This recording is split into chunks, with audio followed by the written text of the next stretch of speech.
ସମସ୍ତଙ୍କୁ ପ୍ରଭୁ ଯୀଶୁଖ୍ରୀଷ୍ଟଙ୍କର ମଧୁମୟ ନାମରେ ବଡ଼ ଆନ୍ତରିକ ନମସ୍କାର। ଖ୍ରୀଷ୍ଟର ପ୍ରିୟ ଭାଇ ଭଉଣୀମାନେ, ମୁଁ ଆପଣଙ୍କୁ ଅନୁରୋଧ କରୁଅଛି ଭିଡ଼ିଓକୁ ଆରମ୍ଭ କରିବା ପୂର୍ବରୁ ପ୍ରିୟ ବନ୍ଧୁଗଣ, ଯଦି ଏ ଭିଡ଼ିଓ ଦେଖିବା ସମୟରେ ଆପଣଙ୍କ ପାଖରେ କୌଣସି ଛୋଟ ପିଲା ଅଛନ୍ତି, ଦୟାକରି ଆପଣ ଟିକେ ଦୂରେଇ ଯାଆନ୍ତୁ, କାରଣ ଆମେ ସେମିତି ଏକ ଟପିକ୍ ଉପରେ ଆଲୋଚନା କରିବା। ତେବେ ଏଇ ଯେଉଁ ଫଟୋକୁ ଆପଣ ଦେଖୁଛନ୍ତି, ୟା ନାଁ ହେଉଛି ଟମି ଜେନେସିସ୍। ଆଉ ଇଏ ଏକ କାନାଡ଼ାର ସିଙ୍ଗର ଅଟେ। ଆଉ ୟାଙ୍କ ବାପା ତାମିଲନାଡ଼ୁର ଅଧିବାସୀ। ଆଉ ସେ ସ୍ୱିଡେଶ ଝିଅ ସହିତ ସେ ବିବାହ କରିଥିଲେ। ଆଉ ସମ୍ପୂର୍ଣ୍ଣ ଭାବରେ କାନାଡ଼ାରେ ଯାଇକି ସେଟେଲ୍ ହୋଇଯାଇଥିଲେ। ଆଉ କାନାଡ଼ାରେ ଜନ୍ମ ହେଇଥିଲା ଟମି ଜେନେସିସ୍ଙ୍କର। ଏଇ ଝିଅ ନାଁ ହେଉଛି ଟମି ଜେନେସିସ୍। ଆଉ ଟମି ଜେନେସିସ୍ ୟାଙ୍କର ଷ୍ଟେଜ୍ ନାମ ହେଉଛି ଟମି ଜେନେସିସ୍, କିନ୍ତୁ ଆକ୍ଚୁଆଲି ୟାର ଅରିଜିନାଲ୍ ନାଁ ହେଉଛି ଜସ୍ମିନ୍ ମୋହନରାଜ। ଆଉ ଇଏ ଏମିତି ଏକ ଲେଡ଼ିସ୍, ଇଏ ଏମିତି ଏକ ଝିଅ ଯିଏକି ଶୈତାନକୁ ସମ୍ପୂର୍ଣ୍ଣ ଭାବରେ ନିଜର ଆତ୍ମାକୁ ବିକ୍ରି କରିଦେଇଛି। ପ୍ରିୟ ବନ୍ଧୁଗଣ, ଏମିତି ଅନେକ ସିଙ୍ଗରମାନେ ଅଛନ୍ତି, ଅନେକ ଆକ୍ଟରମାନେ ଅଛନ୍ତି ଯେଉଁମାନେ କି ନିଜର ଆତ୍ମାକୁ ବିକ୍ରି କରିଦେଇଛି ଶୈତାନକୁ। ତେବେ ଚାଲନ୍ତୁ ଆରମ୍ଭ କରିବା। ଆଉ ଏଇଠି ଦେଖନ୍ତୁ ପ୍ରିୟ ବନ୍ଧୁଗଣ, ଆଉ ଇଏ କେମିତି ଉପରକୁ ଲକ୍ଷ୍ୟ କରିଛି। ଆଉ ଏଇ ଭିଡ଼ିଓ ବନେଇବାର ମୋର ମୁଖ୍ୟ ଉଦ୍ଦେଶ୍ୟ ହେଉଛି ଯେ ଟମି ଜେନେସିସ୍ କିପରି ପ୍ରଭୁ ଯୀଶୁଖ୍ରୀଷ୍ଟଙ୍କ ନାଁକୁ ସମ୍ପୂର୍ଣ୍ଣ ରୂପରେ ସେ ନିନ୍ଦା କରିଦେଇଛି। ଦେଖନ୍ତୁ, ସେ ଉପରକୁ ଦେଖୁଛି, ଆଉ ହାତରେ ଏକ କ୍ରସ୍ ଅଛି। ହାତକୁ ସେ କେଉଁ ଭଳିଆ ପୋଜିସନ୍ କରିଛି। ଆଉ ଏଇଭଳିଆ ପୋଜିସନ୍ ଶୈତାନର ପୂଜାରୀମାନେ କରିଥାନ୍ତି। ଆଉ ଏଇଟା ହେଉଛି ମଧ୍ୟ ଶୈତାନର ଏକ ଚିହ୍ନ ଅଟେ। ପ୍ରିୟ ବନ୍ଧୁଗଣ, ସେମାନେ ଏମିତି ଭାବରେ ନିଜର ହାତକୁ କରନ୍ତି। ମଝିରେ କ୍ରସ୍ ରଖିବାର କାରଣ ହେଉଛି ଯେ ଆଜିକାଲି ମଧ୍ୟ ଚର୍ଚ୍ଚରେ ଶୈତାନ ପଶି ସାରିଛି। ତା କାରଣ ଏମିତି। ତେବେ ପ୍ରିୟ ବନ୍ଧୁଗଣ, ଏଠି ମଧ୍ୟ ତା ହାତକୁ ବି ଲକ୍ଷ୍ୟ କରନ୍ତୁ। ହାତ ମଧ୍ୟରେ କ୍ରସ୍ ଅଛି। ଆଉ ସେ କେମିତି କ୍ରସ୍କୁ ଧରିଛି ଏବଂ ଲମ୍ବା ଲମ୍ବା ଆଙ୍ଗୁଠି। ତା ସଙ୍ଗକୁ ତା ଶରୀର ସାରା କ'ଣ କରିଛି, ନୀଳ ରଙ୍ଗ କରିଦେଇଛି। ଆଉ ଯେଉଁଟାକି ହିନ୍ଦୁ ଧର୍ମର କାଳୀ ଦେବତା, ସେମାନେ ଯେଉଁ କାଳୀ ପୂଜା କରନ୍ତି, ତା'ର ଗେଟଅପ୍, ତା ସହିତ ପ୍ରଭୁ ଯୀଶୁଖ୍ରୀଷ୍ଟଙ୍କର କ୍ରସ୍କୁ ସେ କେମିତି ଧରିଛି। ଆଉ ଏଇଟା ଦେଖନ୍ତୁ ପ୍ରିୟ ବନ୍ଧୁଗଣ, ଆଉ ବହୁତ ଲଜ୍ଜାଜନକ ବିଷୟ ପ୍ରିୟ ବନ୍ଧୁଗଣ, ପ୍ରଭୁ ଯୀଶୁଖ୍ରୀଷ୍ଟଙ୍କ କ୍ରସ୍କୁ ସେ ନିଜର ଗୁପ୍ତ ଅଙ୍ଗରେ ସେ ଲଗେଇକି ରଖିଛି। ଏହା ମଧ୍ୟ ଏକ ଚିହ୍ନ ଅଟେ। ଏହାଦ୍ୱାରା ଆମେମାନେ ଜାଣିପାରୁଛେ ଆଜିକାଲି ଯେଉଁ ଚର୍ଚ୍ଚ ଗୁଡ଼ିକ ମଧ୍ୟ କଳୁଷିତ ହୋଇସାରିଲାଣି। ଭ୍ରାନ୍ତ ଶିକ୍ଷାରେ ପଡ଼ିକି ଅନେକ ଚର୍ଚ୍ଚ ଗୁଡ଼ିକ ପ୍ରାୟ 99%। ଆଉ ଏଇଠି ସେ ଏକ ହତିଆର ଧରିଛି। ପଛରେ ଏକ ଛୋଟ ଛୁଆର ଛବି ମଧ୍ୟ ଅଛି। ଏହା ମଧ୍ୟ ଏକ ଚିହ୍ନ ଅଟେ। ଆଜିକାଲି କ'ଣ ହେଉଛି ନା, ଛୋଟ ବୟସରୁ ଛୋଟ ସମୟରେ ପିଲାମାନଙ୍କୁ ହିଂସା, ଈର୍ଷା ମନୋଭାବ ସବୁ ଶିକ୍ଷା ଦିଆଯାଉଛି। ସେ ଡାଇରେକ୍ଟଲି ହେଉ କିମ୍ବା ଇନଡାଇରେକ୍ଟଲି ହେଉ, ସେମାନଙ୍କୁ ଏହି ସମସ୍ତ ବିଷୟ ଶିକ୍ଷା ଦିଆଯାଉଛି। ଆଉ ଏଇଟା ଟିକେ ଦେଖନ୍ତୁ, ପ୍ରଭୁ ଯୀଶୁଖ୍ରୀଷ୍ଟ କିପରି କ୍ରୁଶରେ ସେ ଝୁଲିଥିଲେ। ଆଉ ସେ କ'ଣ କରୁଛି, ସେମିତି ଏକ ଚିହ୍ନ ସେ ଦେଖାଉଛି। ଆଉ ଦେଖ, ମୋତେ ମଧ୍ୟ ଦେଖ, ପ୍ରଭୁ ଯୀଶୁଖ୍ରୀଷ୍ଟଙ୍କ ସହିତ ନିଜକୁ ସମାନ କରୁଛି। ଆଉ ତା'ର କେଶକୁ ଟିକେ ଦେଖନ୍ତୁ, ପୁରା ଲମ୍ବା କେଶ। ତା ଶୈତାନର ଯେଉଁ ଲାଞ୍ଜ ତାକୁ ଦର୍ଶାଉ। ଏଇଟା ହେଉଛି ମୋର ଚିନ୍ତାଧାରା ଅନୁସାରେ। ଆଉ ଏଇଠି ଦେଖନ୍ତୁ, ଏକ ବନ୍ଧୁକ ଅସ୍ତ୍ର ଧରିଛି ଏବଂ ଅନ୍ୟ ହାତରେ ସେ 666ର ସେ ଚିହ୍ନ ସେ କରୁଛି। ଏହାର ଅର୍ଥ ଏଇଆ ଯେ 666ଟି ଆସିବ, ସେ ଯୁଦ୍ଧ କରିବ। କାହା ସହିତ? ଈଶ୍ୱରଙ୍କ ସହିତ ସେ ଯୁଦ୍ଧ କରିବ। ହଁ ପ୍ରିୟ ବନ୍ଧୁଗଣ, ତେବେ 666ଟି ଈଶ୍ୱରଙ୍କ ସହିତ ଯୁଦ୍ଧ କରିବ। ଆଉ ଏଇଟା ଦେଖନ୍ତୁ, ଅସ୍ତ୍ରକୁ ବନ୍ଧୁକକୁ ନିଜର ମୁଣ୍ଡ ଉପରେ ସେ ଉଠେଇକି ରଖିଛି। ୟାର ଅର୍ଥ ହେଉଛି ସେ କହିବା ପାଇଁ ଚାହୁଁଛି, ଆଜିର ଯେଉଁ ଶୈତାନ ସେ କହିବା ପାଇଁ ଚାହେଁ ତୁମେମାନେ କ୍ରୁଶ ଉଠାଅ ନାହିଁ। ପ୍ରଭୁ ଯୀଶୁ କ'ଣ କହିଲେ? ତୁମେ ନିଜର କ୍ରୁଶ ବହନ କର। କିନ୍ତୁ ଶୈତାନ କହେ ତୁମେ କ୍ରୁଶକୁ ଉଠାଅ ନାହିଁ, ତୁମେ ହତିଆର ଉଠାଅ କ୍ରୁଶ ଜାଗାରେ। ଆଜିକାଲି ବାହାର ଦେଶମାନଙ୍କରେ ମଧ୍ୟ ଏହା ଶିକ୍ଷା ଦିଆଯାଉଛି ଯେ ହତିଆର ଉଠାଅ, ଆଉ ହତିଆର ଉଠାଅ। ଆଉ ବାହାର ଦେଶରେ ତା ସହିତ ଆମର ଇଣ୍ଡିଆନ୍ ମାନେ ଭାରତର ବାବାମାନେ କିଛି ଅଛନ୍ତି, ସେମାନେ ବି ଶିକ୍ଷା ଦିଅନ୍ତି ଯେ ତୁମେମାନେ କ'ଣ ଉଠାଅ? ହତିଆର ଉଠାଅ। ନିଜ ଧର୍ମର ଲୋକମାନଙ୍କୁ ଶିକ୍ଷା ଦିଅନ୍ତି। ଏଇଟା ହେଉଛି ଶୈତାନ ଚାଲ। ଏଠି ମଧ୍ୟ ଦେଖନ୍ତୁ ଶୈତାନର ଚିହ୍ନ, ଲମ୍ବା ଲମ୍ବା ଆଙ୍ଗୁଠି, ତା ସହିତ ସେ ଗୋଡ଼କୁ ମଧ୍ୟ ଧରିକି ରଖିଛି। ଏଇ ଝିଅଟି ଯାହା ବି କରୁଛି ତାର ସବୁ ଜିନିଷ ପଛରେ ଶୈତାନର ଗୋଟେ ଗୋଟେ ଚିହ୍ନ ରହିଛି। ଏଠି ଦେଖନ୍ତୁ ଲମ୍ବା କେଶ, ଏହା ମଧ୍ୟ ଶୈତାନକୁ ସୂଚାଉଛି। ଆଉ ଶୈତାନର ଲାଞ୍ଜ ଯେମିତି ଲମ୍ବା, ଆପଣ ଦେଖିଥିବେ। ଏହା ହେଉଛି ମୋର ଥିଓରି ଅନୁସାରେ, ମାନେ ଲୋକମାନଙ୍କର ପିଲାମାନଙ୍କର ମାନେ ମସ୍ତିଷ୍କରେ ଭର୍ତ୍ତି କରିଦିଆହେଉଛି। ତାପରେ ପରବର୍ତ୍ତୀ ଦେଖନ୍ତୁ,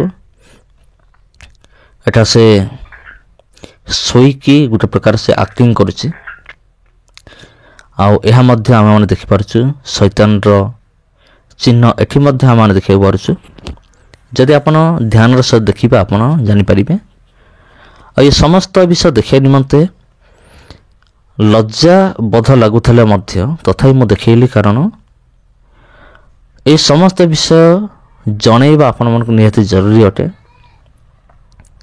ଦେଖନ୍ତୁ ଅସ୍ତ୍ରକୁ କେମିତି ପାଦ ତଳେ ରଖିଛି, ତାର ଅର୍ଥ ହେଉଛି ଶୈତାନର ପାୱାର ପାଦ ତଳେ ଅଛି।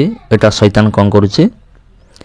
ଆମମାନଙ୍କୁ ଜଣାଇବାକୁ ଚାହେଁ ଯେ ସମସ୍ତ କ୍ଷମତା, ସମସ୍ତ ପାୱାର, ସମସ୍ତ ଶକ୍ତି କାହା ତଳେ ଅଛି? ଦେଖ, ମୋର ପାଦ ତଳେ, ମୋର ଚରଣରେ ଶକ୍ତି ରହିଅଛି। ସେଥିପାଇଁ ମୋତେ ସମସ୍ତେ ପ୍ରଣାମ କର। ଯେମିତି ଶୈତାନ ଯୀଶୁଙ୍କୁ କହିଥିଲା, ମୋତେ ତୁମେ ମୁଣ୍ଡିଆ ମାର। ଯଦି ତୁମେ ମୋତେ ପ୍ରଣାମ କରିବ ତେବେ ମୁଁ ସାରା ଜଗତକୁ ତୁମକୁ ଦେଇଦେବି। ମାନେ ଶୈତାନ ଦର୍ଶାଇବା ପାଇଁ ଚାହେଁ ଯେ ମୋର ପାଦ ତଳେ ପାୱାର ଅଛି, ମୋତେ ସମସ୍ତେ ପ୍ରଣାମ କର ଆଉ ମୋତେ ସମସ୍ତେ ଦଣ୍ଡବତ କର। ତେବେ ପ୍ରିୟ ବନ୍ଧୁଗଣ ଦେଖନ୍ତୁ, ପଛରେ ଦେଖନ୍ତୁ ଏକ ଛୋଟ ପିଲାର ଚିତ୍ର ମଧ୍ୟ ରହିଅଛି ପଛରେ। ତାପରେ ପରବର୍ତ୍ତୀ ଦେଖନ୍ତୁ, ଆଉ ଟିକେ ପୂର୍ବରୁ ମୁଁ ଆପଣଙ୍କୁ ଦେଖେଇଥିଲି। ଆଉ ଏଇଟା ମଧ୍ୟ ଶୈତାନର ଚିହ୍ନ ଅଟେ, ଲମ୍ବା କେଶ। ଆଉ ଦେଖନ୍ତୁ କିଭଳି ଭାବରେ ନିଜକୁ ମାନେ ସଜ୍ଜିତ କରିଛି। ମାନେ ଯଦି ହିନ୍ଦୁ ଭାଇ ଭଉଣୀମାନେ ଦେଖୁଥାନ୍ତି, ଆଉ ତେବେ ସେମାନଙ୍କର ଯେଉଁ ଭଗବାନ ଯାହାକୁ ସେମାନେ ପୂଜା କରନ୍ତି ତାକୁ ମଧ୍ୟ ଇଏ ହେଉଛି ଏକ ନିନ୍ଦାର ବିଷୟ ଅଟେ। କାଳୀ ମାର ଗେଟଅପ୍ ନେଇଛି, ତା ସହିତ ପ୍ରଭୁ ଯୀଶୁଖ୍ରୀଷ୍ଟଙ୍କର କ୍ରସ୍କୁ ସେ ଧରିଛି। ଏଠି ଦେଖନ୍ତୁ ସେ କହିବା ପାଇଁ ଚାହେଁ, କିଛି ସେ କହିବା ପାଇଁ ଚାହେଁ ମାନବ ସମାଜକୁ, ଜଗତକୁ। ଆଉ ଶୈତାନ କ'ଣ କହିବା ପାଇଁ ଚାହେଁ? ଯେ ଆପଣ ତାର ଉପାସନା କରନ୍ତୁ, ତାର ପୂଜା କରନ୍ତୁ, ଆପଣ କେବଳ ତାଙ୍କୁ ହିଁ ପ୍ରଣାମ କରନ୍ତୁ। କାହାକୁ? ଶୈତାନକୁ। ଆଉ ଯେମିତି ଟିକେ ପୂର୍ବରୁ ମୁଁ କହିଲି, ଶୈତାନ ପ୍ରଭୁ ଯୀଶୁଖ୍ରୀଷ୍ଟଙ୍କୁ ମଧ୍ୟ କହିଥିଲା, ମୋତେ ତୁମେ କ'ଣ କର? ମୋତେ ତୁମେ ପ୍ରଣାମ କର। ଯଦି ତୁମେ ମୋତେ ପ୍ରଣାମ କରିବ ତେବେ ଏ ସମସ୍ତ ଜଗତକୁ ମୁଁ ତୁମକୁ ଦେଇଦେବି। ତେବେ ଶୈତାନ ଚାହିଁ ଆମେ ତାର ବଶୀଭୂତ ହେବା, ତାର ପାଦକୁ ସ୍ପର୍ଶ କରିବା ଆଉ ତାକୁ ଆମେ ପ୍ରଣାମ କରିବା। ଏଇଟା ହେଉଛି ଶୈତାନର ଇଚ୍ଛା। ଆଉ ଶୈତାନ କେବେ ଚାହେଁ ନାହିଁ ଯେ ଯେଉଁ ଗୌରବ ପାଇବା ନିମନ୍ତେ ପ୍ରଭୁ ଯୀଶୁଖ୍ରୀଷ୍ଟ ଯୋଗ୍ୟ ଅଟନ୍ତି ସେହି ଗୌରବକୁ ପ୍ରଭୁ ଯୀଶୁ ପାଆନ୍ତୁ ବୋଲି ସେ କେବେ ହେଲେ ମଧ୍ୟ ଚାହେଁ ନାହିଁ। ସେ ଚାହେଁ ଯେ ସମସ୍ତ ଗୌରବ ସମ୍ଭ୍ରମ ଶୈତାନର ଅଟେ, ଶୈତାନକୁ ଦିଆଯାଉ। ଶୈତାନ ଚାହେଁ ପ୍ରଭୁ ଯୀଶୁଖ୍ରୀଷ୍ଟଙ୍କର ଗୌରବକୁ ଚୋରି କରିବା ନିମନ୍ତେ, ଆଉ ପ୍ରଭୁ ଯୀଶୁଖ୍ରୀଷ୍ଟଙ୍କର ଗୌରବକୁ ନିଜ ହାତ ମୁଠାକୁ ନେବା ପାଇଁ ସେ ଚାହେଁ। କାରଣ ସେ ଭାବେ ମୁଁ ହେଉଛି ରାଜା, ଜଗତ ରାଜା। ଏଇଟା ଦେଖନ୍ତୁ ଏକ କ୍ରସ୍ ଧରିଛି। ଆଉ ଏହାର ନାମ ମୁଁ ଆପଣଙ୍କୁ କହିସାରିଛି, ଟମି ଜେନେସିସ୍ ଷ୍ଟେଜ୍ ନା, କିନ୍ତୁ ପ୍ରକୃତ ନାଁ ହେଉଛି ଜସ୍ମିନ୍ ମୋହନ ରାଜ। କାନାଡ଼ାରେ, ଘର ହେଉଛି କାନାଡ଼ା, ବାପା ହେଉଛି ଭାରତୀୟ ତାମିଲନାଡ଼ୁର। ଆଉ ପ୍ରିୟ ବନ୍ଧୁଗଣ, ଆଉ ଏଇ ଭିଡ଼ିଓଟା ଯେତେବେଳେ ଭାଇରାଲ୍ ହେଲା, ମାନେ ବହୁତ ଲୋକ ଅପୋଜ୍ କଲେ। ଆଉ ଏଠି ଦେଖନ୍ତୁ କେମିତି ବ୍ୟଭିଚାରୀ ସ୍ତ୍ରୀ ଭଳିଆ କ୍ରସ୍କୁ ସେ କ'ଣ କରୁଛି, ଚାଟୁଛି। ଛି ଛି, ମାନେ ଆପଣ କ'ଣ ଭାବୁଛନ୍ତି? ପକ୍କା ଇଏ ନର୍କକୁ ଯିବ ଯଦି ମନ ପରିବର୍ତ୍ତନ ଯଦି ନ କଲା, ତେବେ ନର୍କ ୟା ପାଇଁ ପୁରା ଥୁଆ। ତେବେ ଦେଖନ୍ତୁ ବ୍ୟଭିଚାରୀ ସ୍ତ୍ରୀ ଭଳିଆ କେମିତି କ୍ରସ୍କୁ ସେ ଚାଟୁଛି, ଯେଉଁଟାକି ମାନେ ଅପମାନଜନକ ଅଟେ, ମାନେ ପ୍ରଭୁ ଯୀଶୁଖ୍ରୀଷ୍ଟଙ୍କ ପ୍ରତି ନିନ୍ଦା ଅଟେ। ଆଉ ଇଏ ତ ପ୍ରଭୁ ଯୀଶୁଖ୍ରୀଷ୍ଟଙ୍କ ନାମକୁ ପୁରା ସମ୍ପୂର୍ଣ୍ଣ ରୂପେ ନିନ୍ଦା କରିକି, ମାନେ ନିନ୍ଦା କରିକି ରଖିଦେଇଛି ପୁରାପୁରି ଭାବରେ, ସମ୍ପୂର୍ଣ୍ଣ ରୂପରେ। ୟା ବିଷୟରେ ଅନେକ ଭିଡ଼ିଓ ଆପଣ ପାଇଯିବେ ୟୁଟ୍ୟୁବରେ। ତେବେ ପ୍ରିୟ ବନ୍ଧୁଗଣ, ସମସ୍ତେ ବର୍ତ୍ତମାନ ଏହାକୁ ନିନ୍ଦା କରୁଛନ୍ତି। ଆଉ ୟାର ଏଇଭଳି କାର୍ଯ୍ୟକଳାପ ପାଇଁ ଦେଖନ୍ତୁ କେଉଁ ଭଳି ଭାବରେ ମାନେ କ୍ରସ୍କୁ ସେ କ'ଣ କରୁଛି, ମାନେ ଚାଟୁଛି ସିଏ, ଯେଉଁଟାକି ଏକ ବ୍ୟଭିଚାରୀ ସ୍ତ୍ରୀର ଏକ ସଂକେତ ଅଟେ। ଆଉ ଏହାଦ୍ୱାରା ସେ ସୂଚାଇ ଦେବା ପାଇଁ ଚାହୁଁଛି ଯେ ଦେଖ, ତୁମର ଖ୍ରୀଷ୍ଟିଆନିଟି ମାନେ କେତେ ତଳକୁ ଖସିଯାଇଛି। ବଡ଼ ଦୁଃଖର ବିଷୟଟା ସତ କଥା ପ୍ରିୟ ବନ୍ଧୁଗଣ, ଆଜିକାଲିର ଖ୍ରୀଷ୍ଟିଆନିଟି ମାନେ ବହୁତ ତଳକୁ ଖସିଯାଇଛି। ତେବେ ପ୍ରିୟ ବନ୍ଧୁ, ଏଠି ଦେଖନ୍ତୁ, ଏଠି ମାନେ କେଉଁ ଭଳି ଭାବରେ ମାନେ କ୍ରସ୍କୁ ସେ ଲଗେଇକି ରଖିଛି। ତେବେ ପ୍ରିୟ ବନ୍ଧୁଗଣ, ତାର କେଶକୁ ମଧ୍ୟ ଦେଖନ୍ତୁ କେମିତି ମାନେ ଶୈତାନର ଲାଞ୍ଜ ଭଳିଆ, ମାନେ ସର୍ପର ଲାଞ୍ଜ ଭଳିଆ କେମିତି ଗୋଟେ ଜାଗାରୁ ବାହାରିକି ଅନ୍ୟ ଜାଗାକୁ ଯାଇଛି, କେତେ ମାନେ ଲମ୍ବା କେଶ। ଆଉ ଶୈତାନ ଯେମିତି ମାନେ ସର୍ପ ଯେମିତି ଘୁଷୁରି ଘୁଷୁରି ଯାଏ, ସର୍ପ ଯେମିତି ଯାଏ, ଇଏ ସେମିତି କ'ଣ କରୁଛି, ଇଏ ବି ସେମିତି ଯାଉଛି। ମାନେ ଆମେ କ'ଣ ଦେଖିବାକୁ ପାଉଛୁ, ମାନେ ସମ୍ପୂର୍ଣ୍ଣ ରୂପେ ଶୈତାନର ଏକ ଗେଟଅପ୍। ଏ ଟମି ଜେନେସିସ୍ ସମ୍ପୂର୍ଣ୍ଣ ରୂପେ ଶୈତାନର ଏକ ଗେଟଅପ୍ ନେଇଛି, ଯଦ୍ୱାରା ସେ ଜନ ସମାଜକୁ ସୂଚାଇବା ପାଇଁ ଚାହେଁ ଯେ ଶୈତାନ ହିଁ ରାଜା ଅଟେ, ଜଗତର ରାଜା। ଏଠି ଏକ ଛୋଟ ଛୁଆର କ'ଣ ଅଛି, ଫଟୋ ଅଛି, ତାକୁ ସେ ଦେଖୁଛି। ଆପଣ ହୁଏତ ବିଶ୍ୱାସ କରନ୍ତୁ କି ନ କରନ୍ତୁ, କିନ୍ତୁ ଆଜିକାଲି ମାନେ ବର୍ତ୍ତମାନ ଆଜିକାଲିର ଯୁଗରେ ଶୈତାନ କାହାକୁ ଟାର୍ଗେଟ୍ ରଖିଛି ଜାଣିଛନ୍ତି? ସବୁଠୁ ବେଶୀ ଶୈତାନ ଟାର୍ଗେଟ୍ କରୁଛି ଛୋଟ ପିଲାମାନଙ୍କୁ। ଛୋଟବେଳୁ ହିଂସା କରିବା, ଈର୍ଷା କରିବା, ଏ ସମସ୍ତ ବିଷୟ ଶିକ୍ଷା ଦିଆଯାଉଛି ବର୍ତ୍ତମାନ ଏଇ ଛୋଟ ବୟସରୁ।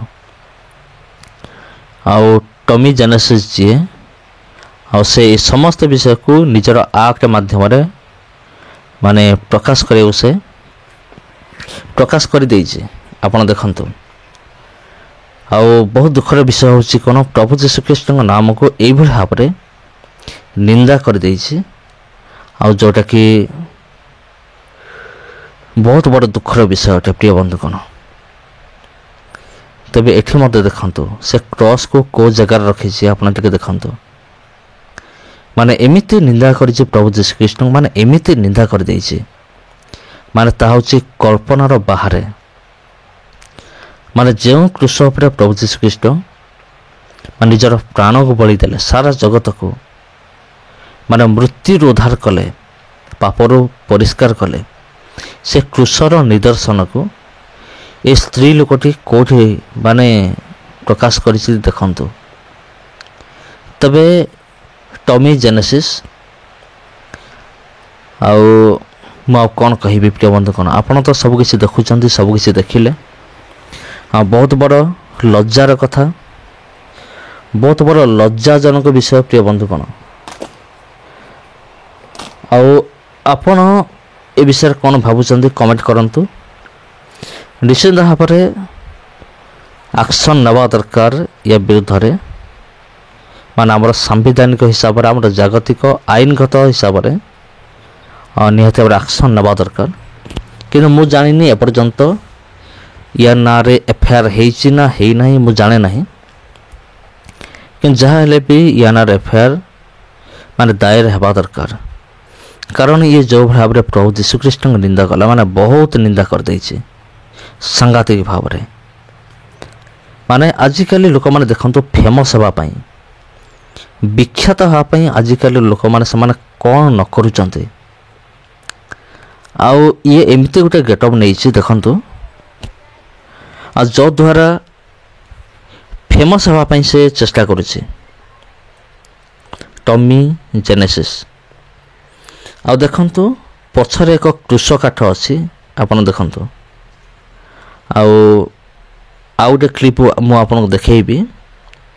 ମୁଁ ଭିଡ଼ିଓ କ୍ଲିପ୍ ନେଇନାହିଁ କପିରାଇଟ୍ ପାଇଁ। ଦେଖନ୍ତୁ ହାତରେ ଏକ କ'ଣ ଅଛି, ସିଗାରେଟ୍ ଅଛି। ହାତରେ ଏକ ସିଗାରେଟ୍ ଅଛି, ସିଗାରେଟ୍ ପିଉଛି। କିନ୍ତୁ ପଛରେ ଦେଖନ୍ତୁ ପ୍ରଭୁ ଯୀଶୁଖ୍ରୀଷ୍ଟଙ୍କର କ୍ରସ୍କୁ ରଖାହେଇଛି। ଏହାଦ୍ୱାରା ସେ ଜଣାଇବା ପାଇଁ ଚାହେଁ ପ୍ରିୟ ବନ୍ଧୁଗଣ ଯେ ଦେଖ ତୁମର ଖ୍ରୀଷ୍ଟିଆନିଟି କେତେ ତଳକୁ ଖସିଯାଇଛି। ବାସ୍ତବିକଟା ଆଜିକାଲି ଭ୍ରାନ୍ତ ଶିକ୍ଷା ଏମିତି ପଶିଯାଇଛି ଚର୍ଚ୍ଚମାନଙ୍କ ମଧ୍ୟରେ, ବହୁତ ଦୁଃଖର ବିଷୟ। ପଛରେ ଗୋଟେ ଛୁଆର ଫଟୋ ଅଛି, ଆଉ ଛୁଆମାନଙ୍କୁ ଟାର୍ଗେଟ୍ କରାହେଉଛି। ଆଉ ଏମିତି ଲୋକମାନେ ଫସି ଯାଇଛନ୍ତି ଭ୍ରାନ୍ତ ଶିକ୍ଷାରେ, ଆପଣ କଳ୍ପନା ମଧ୍ୟ କରିପାରିବେ ନାହିଁ। ତେବେ ପ୍ରିୟମାନେ ଦେଖନ୍ତୁ, ସାପ ଯେମିତି ମାନେ ଗୁରୁଣ୍ଡି ଯାଏ, ଯେମିତି ମାନେ ରଙ୍ଗି ଯାଏ, ମାନେ ଇଏ ସେଇଭଳି ଆକ୍ଟିଂ କରୁଛି। ମାନେ ଏକ ସର୍ପର ମାନେ ଚରିତ୍ର ଇଏ ଏଠି ଧାରଣ କରୁଛି ଟମି ଜେନେସିସ୍। ଏଠି ମଧ୍ୟ ଦେଖନ୍ତୁ ହାତରେ ସିଗାରେଟ୍, ପଛରେ ଅଛି ପ୍ରଭୁ ଯୀଶୁଖ୍ରୀଷ୍ଟଙ୍କର କ୍ରସ୍ ଅଛି, କୃଷ ଅଛି। ଆଉ ଏହାଦ୍ୱାରା ଆପଣ କ'ଣ ଜାଣୁଛନ୍ତି କମେଣ୍ଟ କରନ୍ତୁ। ଆଉ ଏଠି ମଧ୍ୟ ସେ ଉପରକୁ ଦେଖୁଛି, ପୁରା ଗୁରୁଣ୍ଡି ଉପରକୁ ଦେଖୁଛି। ତେବେ ଉପରେ କିଏ ଅଛି? ଉପରେ ଅଛନ୍ତି ଆମମାନଙ୍କର ପରମେଶ୍ୱର ପ୍ରଭୁ ଯୀଶୁଖ୍ରୀଷ୍ଟ। ସେ ଉପରକୁ ଦେଖୁଛି ଗୁରୁଣ୍ଡି ଯାଇକି।